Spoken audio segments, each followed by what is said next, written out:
নমস্কার, আজকে বানাচ্ছি লোটে মাছের ব্যাটার ফ্রাই।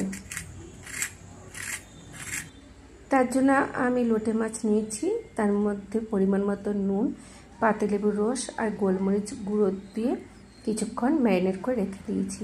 একটা মিক্সার গ্রাইন্ডার ছোটো বাটি নিয়েছি, তার মধ্যে কিছুটা পরিমাণে আদা, রসুন, কাঁচা লঙ্কা দিয়ে মিক্সিতে পেস্ট করে নিলাম।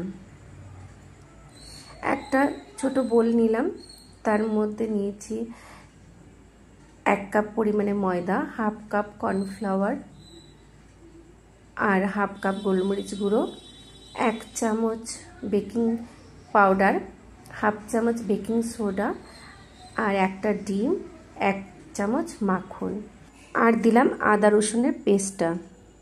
এরপরে অল্প অল্প করে জল দিয়ে একটা ঘন ব্যাটার তৈরি করলাম। কড়াইয়ে তেল গরম করে আমি লোটে মাছগুলো ব্যাটারের মধ্যে ডুবিয়ে তেলে ছেড়ে দিলাম। দুটো পিঠ ভালো করে ভাজা হয়ে গেলে উল্টে দিলাম। এইভাবে বাকি মাছগুলো সব তেলে ছেড়ে দিয়ে 2 পিঠ ভালো করে ভাজা হয়ে গেলে আমি নামিয়ে নেব। আমার তৈরি হয়ে গেল লোটে মাছের ব্যাটার ফ্রাই।